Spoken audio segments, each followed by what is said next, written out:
Hi everyone, Andrea here. In today's video, I'm going to talk about powders. In one of my previous videos, I was asking you guys if you want to see a breakdown of all the powders that are available on the market and how I would categorize them. And a lot of you said yes, so this is the video about powders. If you're confused with what you should use, what is the right powder for you, you have to watch this whole video. Everybody knows by now, powder is the product that's going to set your makeup in place. And also another power that it has is to mattify your skin. Now, there are different types of powders, right? You have loose powder, you have compact powder, you have brightening powder, and so on and so forth. But I'm going to keep this video short and sweet so it's not too overwhelming. The powder that you use to set your makeup in place, it's different than the finishing powder to finish the look or the powder to do touch-ups. Let's categorize them by the place where you actually need powder. So under the eyes, you need powder because the concealer will not stay. If you're over 25, you are noticing that your concealer needs a little bit of help. It kind of sets into the fine lines and wrinkles, and it needs something that will make it last longer. The powder that you use under the eyes, it's a whole other powder than the one that you use on the face. But let's just say you have fine lines and wrinkles, but your skin on the rest of the face is very oily. You're gonna need two different powders because under the eyes, you don't have any sebaceous glands, so it's not going to produce any oil. That's why it's very different, the skin under the eyes and the rest of the skin. So if you are looking for a powder that will set your concealer in place, that is very, very, very, very natural, and it won't emphasize your wrinkles, I have two powders for you. First one is the Makeup by Mario. This is a great powder to be used under the eyes. You could also use it on the rest of the face if you have mature, dry, or normal skin type. If you are combination and oily skin, I don't think this powder is going to help you this much for the rest of the face, especially for the T-zone. But for the under eyes, this is fantastic. Beautiful powder. Another powder that I was very, very surprised to see how good it looks under the eyes. It's this one from Kosas. This is called Candy Cloud Set. Now, this is a baked powder, okay? So a baked powder is something that was cream, and then they put it in these special ovens and they become dry. So this is a baked powder and I love it so much, especially under the eyes and for people who have very dry skin. I came to love this powder the moment I have tried it. I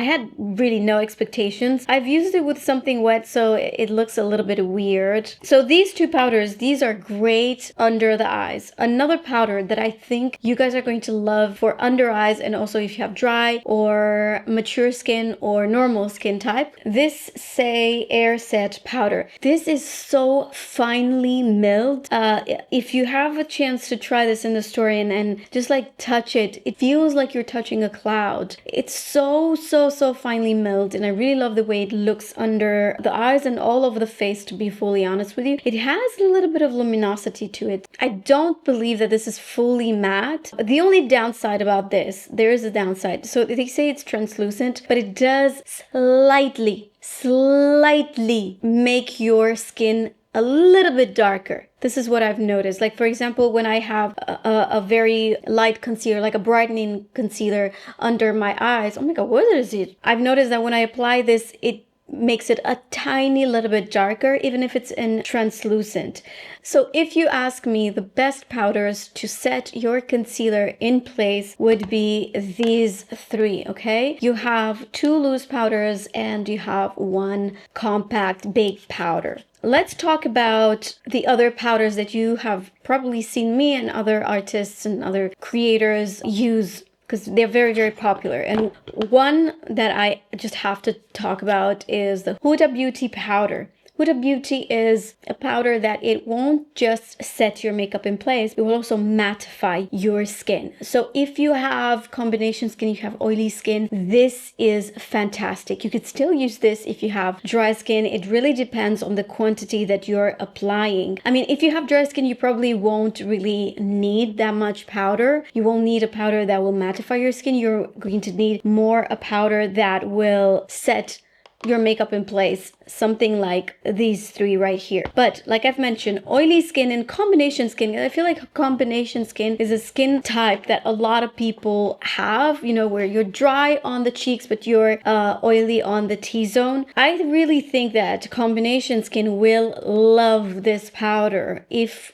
this is what you're looking for, setting your makeup in place and also mattifying your skin. Is this the most mattifying powder on the market? No, it's not. There are others that I'm going to talk about in a second. However, this is the most versatile. For example, this is the powder that I use the most in my makeup kit because it just works with so many skin types, because I know how to manipulate it. But that's the reason why I don't recommend it for everyone. I say that it's mostly for oily and combination skin, because as a makeup artist, I know how to work with whatever product you give me. Give me whatever, I know how to make it work. But I feel like for the consumer, you should not necessarily, it should come naturally. It should just come naturally for you to use the product. You shouldn't have like a full-on instruction. Okay, you use this brush only here and then, but I mean, that's why I'm here for, to demystify the makeup, because unfortunately, there's not a product that can cover all the needs, you know? Again, this is what I use mostly in my makeup kit. Also because of the colors available. I have to say that Cherry Blossom, is this cherry? No, this is Cupcake. This is my color. This is the one that I use for myself. But Cherry Blossom is this light pink that for certain skin tones, it can really brighten the eyes, the under eyes, and it's just so beautiful. Do I bake with this powder? No. I don't remember the last time I was baking my own makeup, probably like 10 years ago, but because it's just not for me. However, my clients, do I bake on, with certain people, I have to say with certain people I do bake, because it really works, especially with oily skin. And for photography, it's just a different, you know, it's a different thing. However, the way you want to use this is either with a fluffy blending brush, like this is a Refer 16, if you want to have like the tiniest amount of powder under the eyes, or maybe you want to use a little bit around the nose, or wherever, right? For like small detail. The way I like to use this powder, and I think that it will do it justice, is with a powder puff. So you take a powder puff, you dip it into the powder, like so. By the way, these powder puffs are totally reusable, right? You could use them a couple of times a week or whatever, the whole week, and then you can wash them at the end of the week. Wash them once a week. It's completely fine. Wash them with your brushes. Use a cheap bar of soap. And then after I take the powder, I just press it. Don't do the swiping motions, right? You just press it wherever you need it, like so. And look, my skin is super matte on the T-zone. We like that, right? But if I turn, you see that beautiful glow? That actually comes from the foundation. Which is Hourglass Illusion foundation that I've used in shade number 7 with a little pinch of 8 on the perimeters of my face. Now let's move on with One Size powder. So this is the ultimate setting powder. And again, I have it in translucent. This is probably the best powder out there for oily skin. I don't recommend you to use it if you have dry skin or normal skin or mature skin, like stay away from this powder. But if you have oily skin and even combination skin, this is fantastic. I have to say that whenever I apply this powder around the nose, which is where my skin produces so much sebum and it's driving me nuts, whenever I use this powder only around my nose, you guys, I don't have to touch up for the rest of the day. It's that good. This powder is like bulletproof. It will mattify your skin immediately. It stays put. It sets your makeup in place. But again, is it for everybody? No. So just be careful with this powder. Also, the amount that you use is very important, because a little goes a long way. With this, if you really want to make your makeup like waterproof, sweatproof, pair it with the One Size spray. This guy. So this powder with this, it's like done. You're done. Like your makeup will not not move. You're not going to shine. You can be a dancer, okay? You can go perform because your makeup won't go away. I'm telling you, these are that good. Next, I'm going to talk about a powder that is very, very popular, but I think that people don't understand how to use this really. This is the Charlotte Tilbury Airbrush Flawless Finish powder. This powder I have in my makeup kit for like, I don't know, 10 years, ever since it launched. And I also have the mini ones in my bags. In every one of my bags, I think I have one of these powders because they're fantastic. But a lot of people use this as setting powder, and it's not a setting powder. Even the name, it says Flawless Finish. It's a finishing powder, meaning, let's just say you're done with the makeup, you want to have that airbrushed look of the skin. You're going to use this powder. You're going to take a tiny brush, right, a blending brush like this, and you are going to use it as a finishing powder because this is going to blur your pores. This is going to give your skin that airbrush look. However, this is not a product that I would recommend you to use it with the powder puff. And second, you're not going to apply this under your eyes because this is heavy, okay? That's why I suggest you to use it with a brush like this. I can use it with this because I know how to manipulate it so it's still looking beautiful and natural. But I think that if you're a beginner or if you don't really know how to use powders, it's better to stay with a brush, a detail brush like this, because a detail brush like this is not going to add too much product on a large surface. So I don't recommend you to set, let's just say you apply your concealer and then you're like, okay, what powder am I going to use? Let me use the Charlotte Tilbury. No, you're not going to use this as your setting powder for your concealer. Girl, no. Like, it's going to look heavy, and then you're going to look in the mirror a couple of hours later and you'll see that your concealer creases because it's not meant to be used under the eyes. Even if the brand says so, I strongly recommend you not to. Similar powder with the Charlotte Tilbury, also pretty heavy powder, is this one from Rare Beauty. I mean, I could talk about all the powders on the market, right? But I'm going to talk about the powders that you've seen me applying on my channel most of the time, so it's more clear how and where would I use them. So this Rare Beauty powder, beautiful powder. It's more like is it a foundation powder? No, they say this is a tinted pressed finishing powder.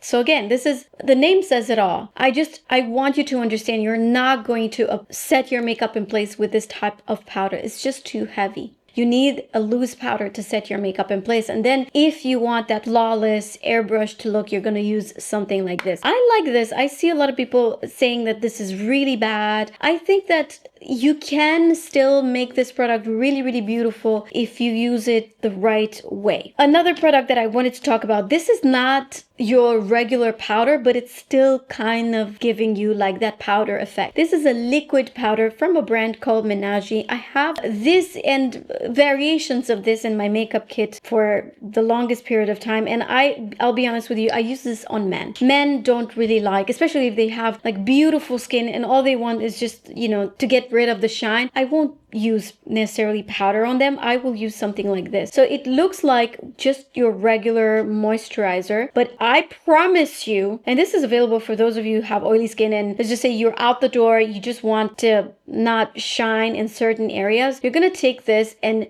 dab it on your face. Do I recommend you to use it on top of makeup? No. I honestly think that this looks great on bare skin. I wouldn't use it on top of makeup. So basically what this does, it's just going to, I've put so much and I'm now waiting for it to dry. It's basically going to immediately mattify your skin. It has that effect that the blurring primers have. Do you guys know those very, very heavy, like Professional from Benefit? But it's heavier. It's like a lot more matte than that. Like you apply this and bam, like your skin is matte and poreless. Like I wish you could feel my skin right now. It's like super soft and matte. If I rub it, the product peels off because it's that thick. So again, this is a liquid powder that can be used in certain moments, but definitely not on top of makeup. If you have, you know, a guy in your life that hates the shine on his face, you can gift him this and be like, listen, you can dab it exactly where you don't want the shine. They're gonna love you forever. And that is it about powders. I hope you learned something new in today's video. I'm not used on making videos as short as this one. I don't even know how much I've talked about powders, but just in case there are questions, on my eyes I have this beautiful Dior palette. I filmed this look probably by now it's already somewhere on my channel, either on shorts or on Instagram, but for sure I've already posted this look by now. This is the palette that I was using, the new one from Dior in 671. On my cheeks I have this Saie blush in the shade Poppy, and I also have a little bit of bronzer. Where's the bronzer? Oh, here. This is the bronzer that I was using, the RMS tan lines. RMS tan lines. This is what I have. And then the powder that I was using on my face today is actually the Makeup by Mario. I've applied it with a powder puff. And I have to say, 1 hour after I've applied this on my face, I started to shine. So that's when I was like, okay, I need a little bit of one side. So I've applied a touch of one side with a brush. On my lips, contour is this Nabla Cupid's arrow. Oh my god, this is amazing. Like, you guys, this is normally it's meant to be used for your eyes, like an eyeshadow or, you know, an eyeshadow base, whatever you want to use this. It's fantastic. It comes in a million colors, but I love to use it on my lips because it stays forever. It's a very, very long lasting product. For the rest of my lips, I've applied this Phantom Volumizing Glossy Lip Balm or something like that. This is from Hourglass. I love this product, but I need to tell you this. If you apply too much of this product, it will kind of set here. You will have that white line here and here. As you talk, you're gonna feel a little bit weird. It doesn't happen to me with a lot of products, but it happens with this if I apply too much. Now, do I still like this product? A lot. However, I just want you to know, because I've talked about this product before and some of you DM me and said, listen, Andrea, it just like, it kind of looks weird on the inside of my lips. And I'm like, yes, that is because you've applied too much. So if you're getting this, just in case, apply a tiny little bit, okay? And make sure you blend it really well on your lips. Okay, that is it for today's video. Hope you enjoyed it. If you have any other products that you want me to break down, maybe my bronzers, because I'm using quite a lot of bronzers, different colors, different finishes. I can tell you all about the bronzers that I use the most, and I can tell you how I use them, why I use one and not the other one, and so on and so forth. Thank you so much for watching. If you enjoyed this video, please give it a thumbs up. Make sure that you follow me on Instagram, on TikTok. I am everywhere. And I will see you guys in my next one. Bye.